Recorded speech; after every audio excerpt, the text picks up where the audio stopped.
Happy Monday night, everybody. Happy Big Monday night here in West Texas. Kansas Jayhawks, Red Raiders getting going tonight a little bit after 8 o'clock out at United Supermarkets Arena. We're going to preview that, get your thoughts. Hey, what do you think home court is worth to Texas Tech these days? How many points is home court at United Supermarkets Arena? By the way, United Supermarkets chat line open, ready for you to go get your thoughts in, your predictions on the game. Does Texas Tech bounce back from the weekend loss at UCF, taking on a Kansas team that throttled BYU for the most part over the weekend? We got that. Lady Raiders, there for real. Huge win over TCU. And we will close out the show tonight with Dave Ommen from Bracketville.wordpress.com. One of the best in the business when it comes to putting together the bracket, seedings, everything for NCAA tournament action. You pay attention. You pay attention to Dave Ommen in Bracketville for, going on almost 10 years now. The best in the business. We freely admit we pay attention to two people. Dave in his site, Bracketville.wordpress, and Chad Sherwood, we had him on last week from hoopshd.com. Those are the two you need to pay attention to. So tonight we're going to get his thoughts on Tech and Kansas. And really, I want to hear his thoughts on the Big 12 and how he thinks it's going to shake out seeding-wise in the NCAA tournament. That's coming up tonight on the show. It's Good, Bad, and Ugly Monday. You may recap the weekend, good, bad, and ugly style. What impressed you, depressed you, and what did you have to look away from? And if you want to engage in Super Bowl hype, hey, we can do that too. All right? So let's have a show. In 3, in 2.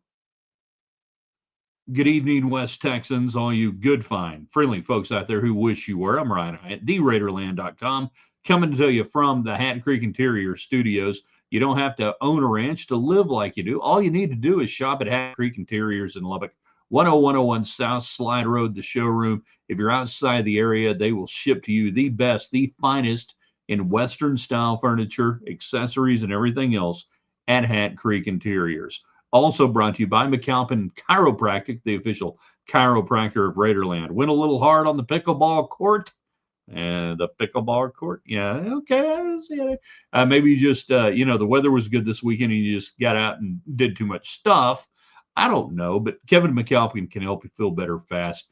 They've trusted him with high-level Texas Tech athletes for many decades out there, and I've trusted him with my own family members. His motto is not, if your back's out of whack, don't call a quack, call Kevin Mack. But dang it, it'd be cool if it were. And we're brought to you tonight by Middleton & Son, Farm and Ranch Appraisals and Sales, the gold standard, the best in the West. Nobody does it better. If you're looking at buying maybe your own little property out here in, West Texas or beyond, or maybe you want to sell a property, you know who to call. That's right, Middleton and Son. In fact, one of my friends, they're representing his ranch right now. So give them a holler out there. All right, United Supermarket chat line. Get in tonight. Your thoughts. Big Monday. How many points do you think home court is worth to Texas Tech right now? How do you think it's going to play out? Do they bounce back tonight? If you want to talk about Lady Raider basketball, happy to do it. We can do that. Whatever else is on your mind. All right, let's get it going tonight. Glad you're here. Beautiful day in West Texas. The sun was out. I guess if you got a house on the south side of the street, maybe you still got a little slush and whatnot. Hey, sorry, that's just the way it goes sometimes. James, Tech is a solid 4 seed now, maybe can work to a 3. I assume you're right about Tech men's basketball. 100% solid 4. I think the upper ceiling is still maybe a 2 line, but you've got to beat a bunch of people. You've got to finish pretty much other than winning the Big 12, which they could still do, But 100% on the 4, right on that 3-4 line. That's what this game is. This is Kansas on the 3, Tech on the 4. This is a battle in early February for seeding later on in the NCAA tournament. It matters. Jeff gets in on our YouTube channel. By the way, I should remind you guys, everybody on YouTube, Facebook, Twitter X at Ryan Hyatt Media, hit like, hit share, particularly on our YouTube channel. We're still growing it. We really want to go over 700. We really want to go over 1,000. That would be awesome if we could do that here this spring. And you guys have been growing it for us. So just hit like, hit share, and get people in. And even if you don't watch on YouTube, but maybe you watch on Facebook or Twitter X at Ryan Hyatt Media there and Ryan Hyatt's Raiderland on our Facebook page, hey, it don't cost nothing. Go and sign up. The UCF loss will not look as bad when March rolls around. I agree. This is a 17-win team. You know what? You know what Kansas and Texas Tech have in common tonight? Both teams have lost to UCF. That as they get together, they can commiserate tonight that both teams have lost to UCF. Texas Tech, about a 4.5-point favorite. Do you guys like the line? 154 to 156, I think it went up to today on the total. So the total's been bet up a little bit, but the spread has stayed the same for the most part. Texas Tech minus 4.5. Begs the question, what's home court worth to Texas Tech? Is it 2 points, 2.5 points? If this were being played on a neutral court, and if it were, by the way, I think I'd line it Kansas minus 1.5. So if you give me Texas Tech 2 points, maybe 3 points home court advantage, and I really think Texas Tech has one of the better home court advantages right now in the Big 12. There's the crowd, and then there's actually a quality team. There are some places that have a good crowd, but the team can't carry it out. For what do you think that is? You know? Oh, all right. Oh, geez. Didn't even know I had chicken today. What do you think home court is worth right now for Texas Tech? Old Texas Tech man, 9144. Are we going to lose Texas Tech defensive line coach CJ Ahu? I don't know. If he wants to leave, he'll leave. If he wants to stay, he'll stay. That's how easy that works. I typically don't worry about position coaches. No offense to any position coaches. All right? No offense whatsoever. But I don't expend a lot of energy on that. Hope he stays. Seems like a good coach. But if you want to go, you got to go. Lynn, full moon in the west at 6:30 a.m. Full moon has been driving all the animals at my place crazy. Dogs, cats, skunks, weird stuff going on. We got, in the words of Tom Petty, full moon fever. Jared jumps in on Facebook. Ryan Hyatt's Raiderland on Facebook. Shout out to all the teachers starting the long grind towards spring break. It's February. Spring break's like 6 weeks away. Like 1, 2, 3, 4, 5, 6, and it's like 6 weeks away. You'll make it.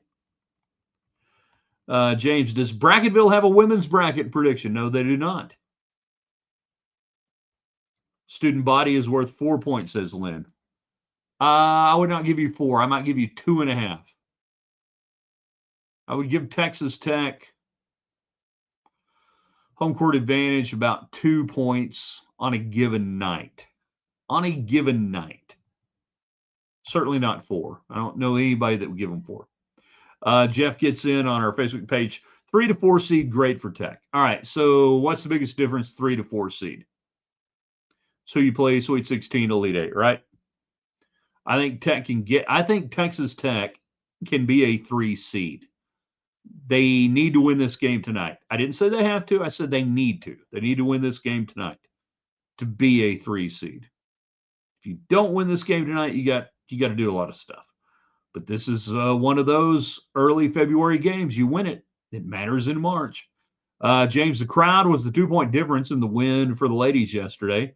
Yeah, you had about 6,000 tickets sold, and good crowd, loud crowd. I think Snutta Collins had a lot to do with it there, James. Biggest thing for me yesterday, they're learning how to win games against high-level competition, close games. And they did it without Bailey Maupin having any sort of a good day. That they did it without Bailey Maupin being able to have a major impact. And Snutta Collins said, jump on my back. And they did. What you have, 28? Can't remember now. JC Double T. Tech just did the Big 12 and Solid securing the Citronauts dance card. Oh, talking about losing to UCF. All right, there you go. I think Tech at home is worth 6. Is that high? What's the average? Average would be anywhere between 1.5 and 2.5. That's real high. Jeff, Christian A is going to have a better game tonight than he did Saturday. The whole team's going to have a better game, particularly on the defensive side. Covering out, getting to shooters was poor. Rebounding was awful, horrible. And that's this team. When they're not good, they don't rebound. When this team is not good, they're poorest defense. And then they complement that by not being able to shoot their way out of it. And this is still a Volume 3 shooting team, much to my chagrin. I don't think they should be, but I rail against a lot of what goes on offensively in college basketball and the NBA today. I am a dinosaur when it comes to offensive-minded stuff, but that's just me. So, yeah, all of them have to play better. All of them have to shoot better than what they did. Lady Raiders have been getting screwed by the referees lately. Really? So I thought they won some games lately.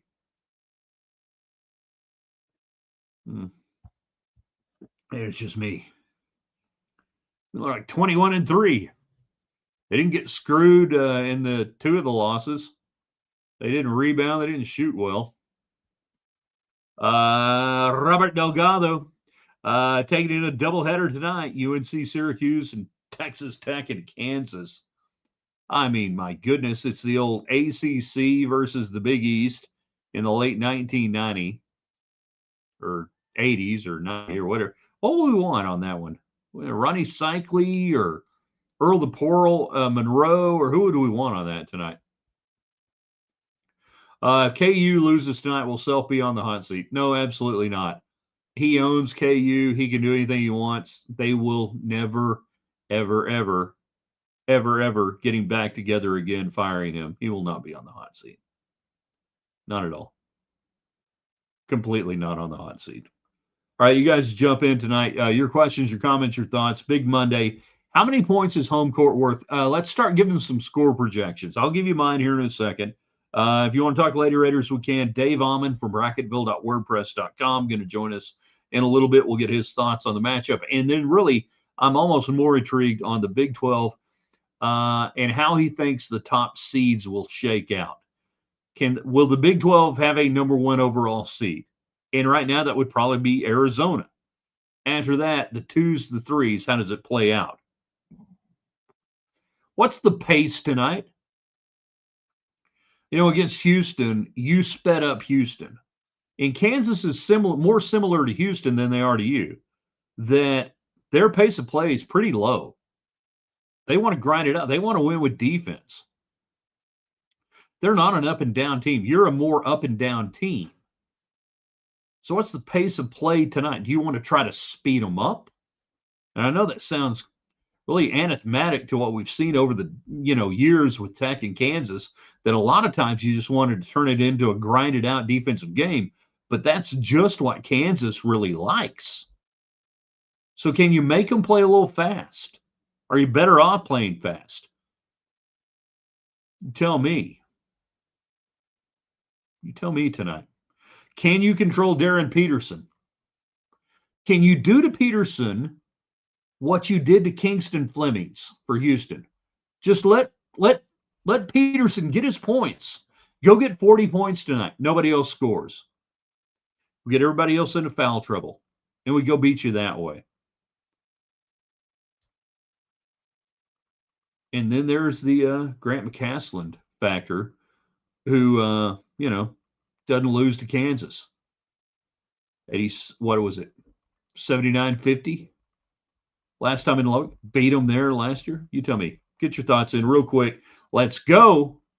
I've got thoughts on the score. I'll give you mine here in a little bit. All right. JCTT. Hopefully UCF spreading out and playing one-on-one is not a formula others try to copy versus Tech. That's fine if they want to do that. It's just up to Tech to cover out and guard and play good defense. I thought Tech was thick-legged Saturday. They just didn't move. Tech wins 78-75. James is saying no cover unless the line has changed. No cover. So James is saying bet your house on Kansas to cover tonight. First one is 70 wins. I don't think 70 is going to get it done tonight. In fact, I don't know that 75 gets it done tonight, Jeff. How about that? Robert Tech 75-69. I don't know that 75 gets it done. Joseph jumps in on our Facebook page. Texas Tech wins 71-67. Pounded inside to Toppin. Send it in Jerome. Send it in Jerome to Toppin. 71-67. What would the line be if it were at Kansas? I would say probably Kansas minus 2.5. 2.5, 3.5, right in through there. Right, almost where it is. Neutral court right now, I would actually have this favored Kansas minus 1.5 if I were lining this out on a neutral court. Old Texas Tech, man. I'm talking about calls.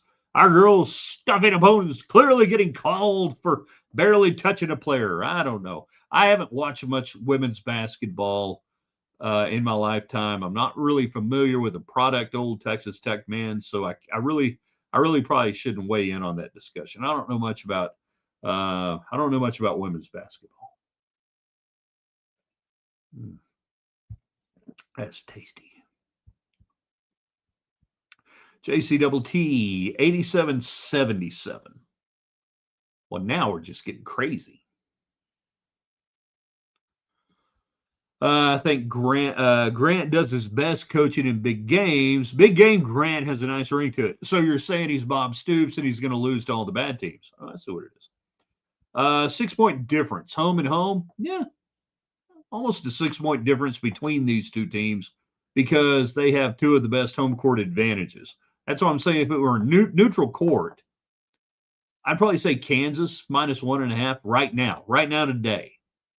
Now, what I'm waiting to see is what Josiah Mosley is going to bring tonight. What can he bring you tonight? 6'8" wingman. How different is he going to play? And now that he's actually worked out with the team, can Luke Bamboye get out there and do something? Anything. Just give me 10 minutes, Luke. 3 fouls, 10 minutes, block a couple of shots, keep Toppin from getting into foul trouble so he can play defense down the stretch in the final 6 minutes of this game. That's what I want to see out of Bamboye to do that. Now, Mosley, if Mosley can take minutes away from Lawan Watts, you're doing pretty good. Lawan Watts has had a really bad week and a half. I mean, just a really bad week and a half. He almost got killed by McCaslin at the end of the half there at UCF for shot selection. There's nothing worse than bad shot selection right at the end of the half if you want to get killed by a coach. So tonight, that's kind of, to me, the wild card for Texas Tech going in. The wild card for Kansas, there is no wild card, right? It's Anderson, or Peterson. I keep saying Anderson. Texas Tech, Anderson, Peterson. It's Peterson, you know? Can you control him? Do you have to control him? Can you live with what you did against Flemings from Houston in that game? That intrigues me greatly on that on what they did that day to tonight. Now, is White better, right? Is White a better backup? Well, what do? You got him into foul trouble, right? You got him into foul trouble just a wee bit. So does that mean Trey White at 14.5 points a game, 14.8 points a game? Could you get him into foul trouble there on the small forward? He's 6'7". You could be playing a little bigger player on him. What's going to happen? So neutral court, Kansas minus 1.5. I'm seeing Tech minus 4.5. Hence 6-point home advantage. I understand where you're getting that number. It's just not that simple though. There are different components to different games. Jan, Texas Tech 75-71. I just got into the arena. Big game, bigger win. like what you're saying, Jan. All right, Dave Ommen going to join us here in just a little bit from Bracketville.wordpress.com. I will give you my score prediction at the end of the night. And I'm looking at it right now, and I wrote it down. And then I heard a friend of mine on radio today say the exact same score. And I'm like, either we are freaking geniuses or we're idiots. Always go with idiots when it comes to media members. Please welcome back on to our main stage from Bracketville.wordpress.com, Dave Ommen. Dave, how you doing tonight? You got me? I got you, Ryan. How are you doing? We're good. We got you loud and clear. Thank you so much for carving out some time before we got everything going on. And I hate to break you away from the Syracuse game. I'm not even keeping up with that. What's going on in that game right now?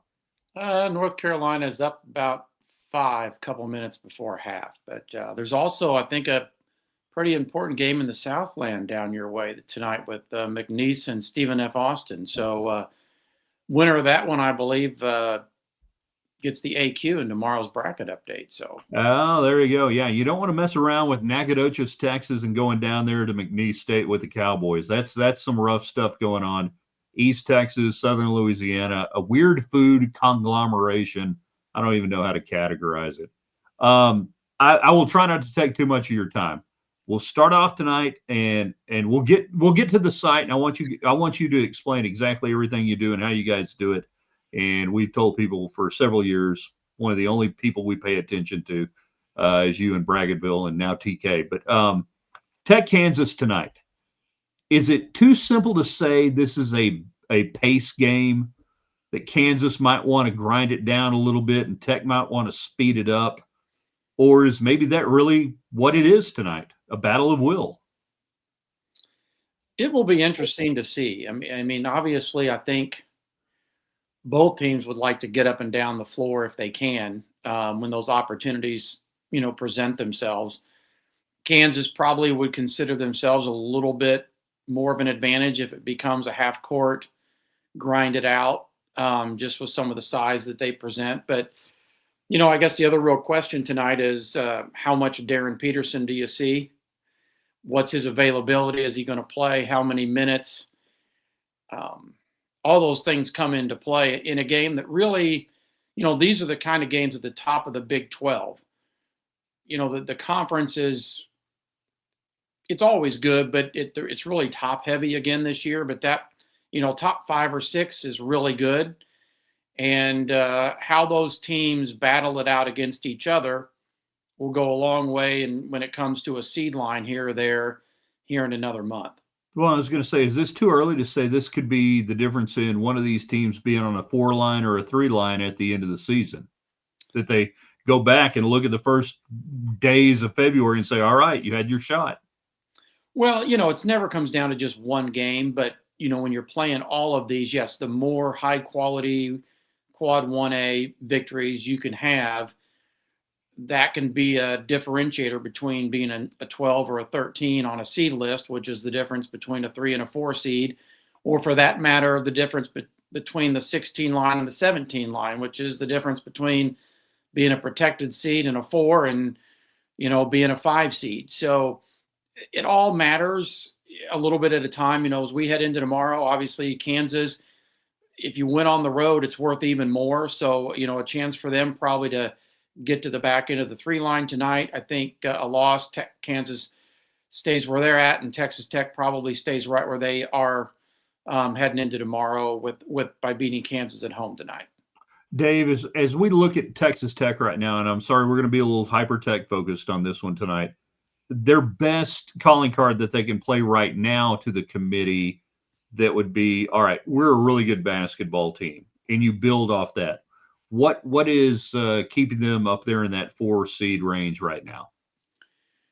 Well, more than maybe in years past, the last couple of years in particular, the metrical numbers, if you will, have become a bigger factor in the selection and the seeding process.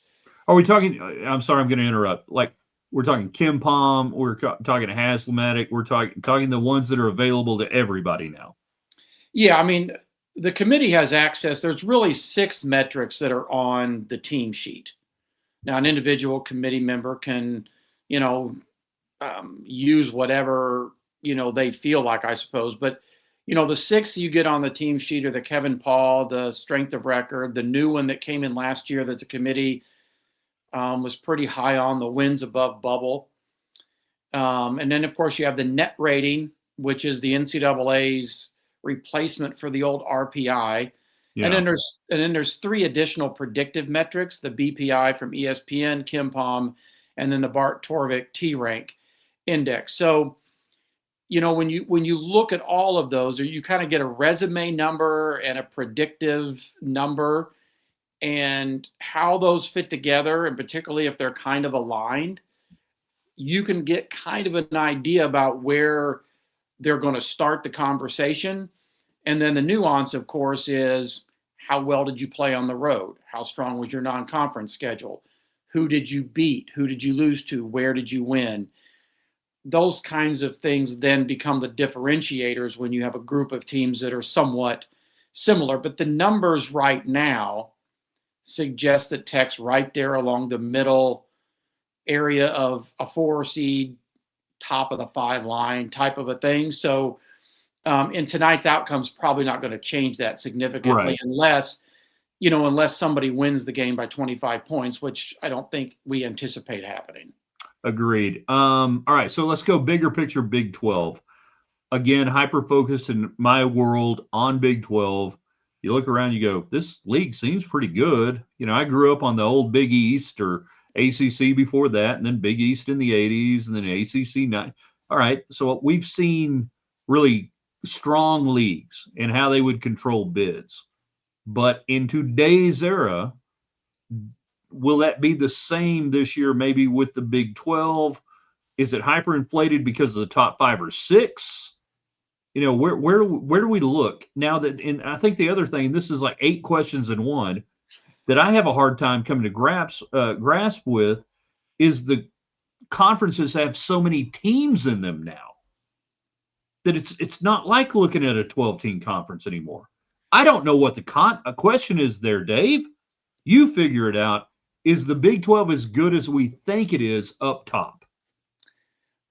I think it's hard to argue that the top of the Big 10 and the top of the Big 12 are really strong. Now, I think maybe the middle and conference, the SEC, might have a bit of an edge there.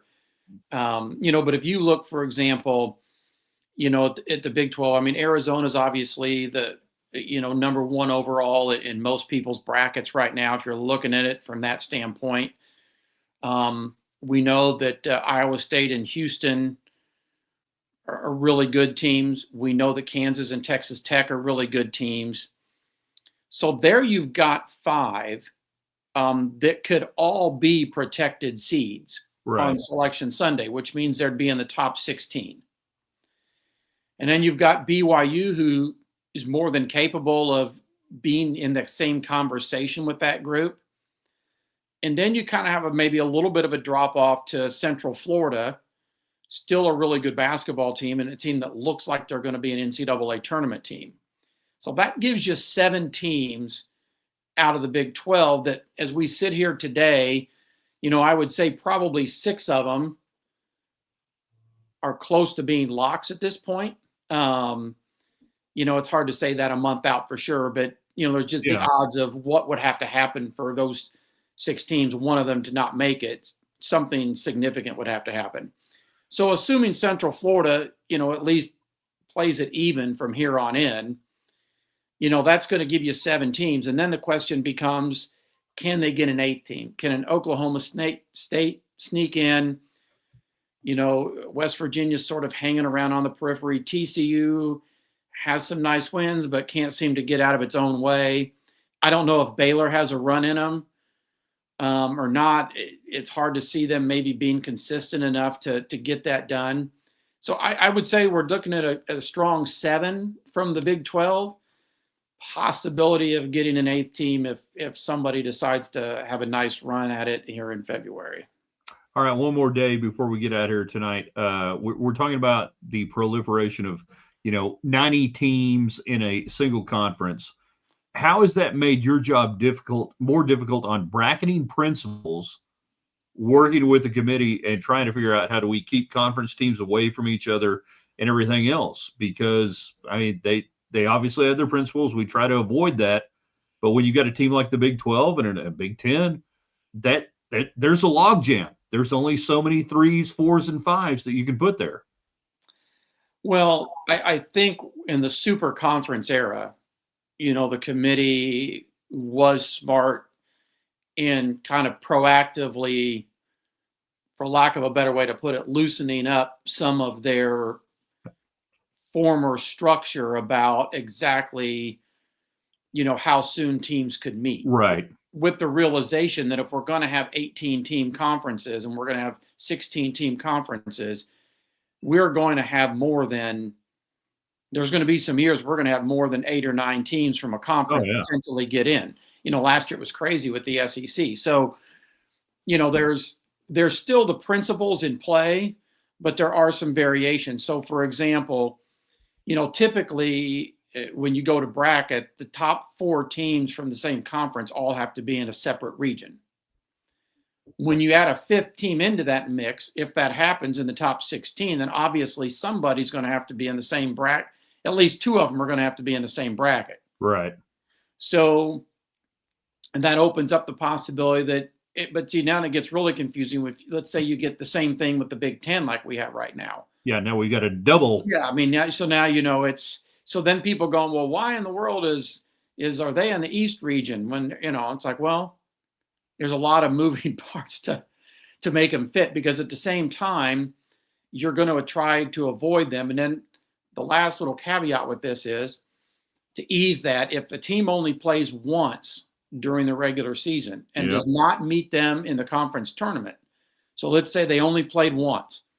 Teams from the same conference could now meet as early as the second round.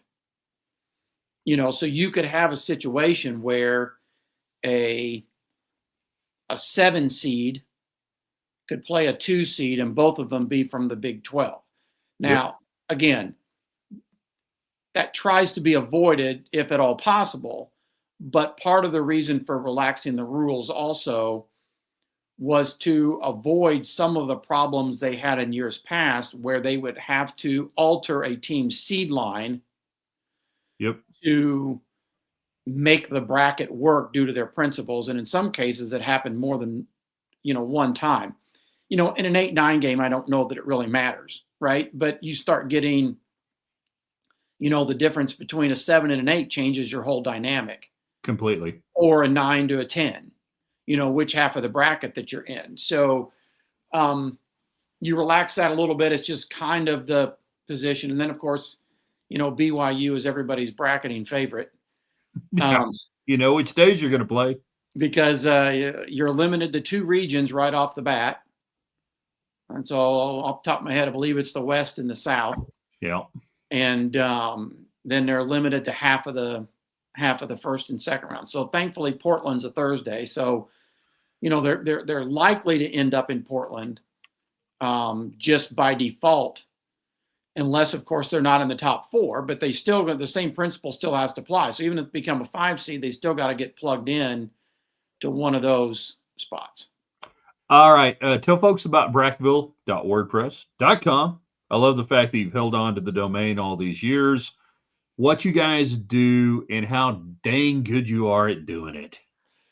Well, it really started, Ryan, as a labor of just sort of a hobby long time ago in a galaxy far, far away, to use an old Star Wars reference. But the site itself actually launched in the fall of 2008. So it's hard to believe it's been around, 16 years now, or year 16, something like that. Just as kind of like I said, a hobby of mine to do it. And it's grown a little bit. And then, last year we brought, Tim came on, enjoyed, and he was sort of a bit of the brainchild, honestly, behind the new, BV rankings that we're doing this year. Which, just so the people, if they're curious, what we did is sort of a deep dive after the tournament last year. And you went back and looked at the seed list and where teams were heading into the tournament on their net rating and their couple of their different metrics and whatever. And again, no metrical system is absolute. There's no like, here's the list, that's it. Otherwise, there'd be no point for us to tune in on Sunday night at 6 o'clock, right? Yes. We'd pretty much have it figured out. But there was some correlation more than just happenstance on, and you watch this year, the committee will switch it up on us, which is, that's what they do. The way that it goes. But, at least for last year, between the net, the new wins above bubble, and maybe it's because it was new, and there's only 2 new committee members this year. So much of them are the same. By the way, yeah, institutional knowledge. And then the strength of record. So the net is kind of a predictive metric that replaced the RPI. The other 2 are resume based. So if you kind of took a composite average of those, it followed last year's seed list. Again, not perfectly, but fairly well. And it's not going to be a perfect predicting tool, but we decided to run with that this year. And it's been kind of interesting because if you look at the BV rankings right now, the top 4 are Arizona, Duke, Michigan, Connecticut. And that's most people's top line. Yeah. I'm still going to die on that hill that I'll, till my dying day, still call every rating RPI because I'm just that old. It'll always be the RPI. Dave, thank you so much. Enjoy the rest of the games tonight. We'll get you back on and maybe TK and, in the coming weeks and everything. But I just want to thank you so much for the content you create, what you do. And I can't tell people enough, or particularly Texas Tech people, pay attention to what you guys do because nobody's better, okay? Well, I appreciate it, Ryan. One last note. I know in years past, we used to have some conversations about Tech's out-of-conference schedule, but they've really stepped that up. And amen. And that goes a long way toward helping them get where they want to be. When you start getting it, it could save them a seed line or 2. Absolutely. From March. So, good for them on getting that done. It's a win for the fans. It's a win for college basketball. And I think it's a win for them in March as well. Absolutely. All right. We'll visit with you again soon. Thanks, man. All right. Thanks, Ryan. Thank you. Dave Ommen, everybody, hanging out there at Bracketville.wordpress.com. All right. Real quick tonight, before we get out of here, I don't know. What are we going to do? Oh, yeah. 82-76. That's my final score. 82-76. All right. 82-76. Philip gets in. I have a problem with you not caring about biathlon and curling this year. I don't care about the Olympics. I don't. I know, reference to the post earlier to TheRaiderland.com. All right, we got to get out of here. We're going to have this posted, TheRaiderland.com. I'm going to hop on VSIN, Vegas Stats and Information Network with Matt Humans, and I think it's Tim Murray tonight here in a few minutes. So I got to get out of here. We had fun.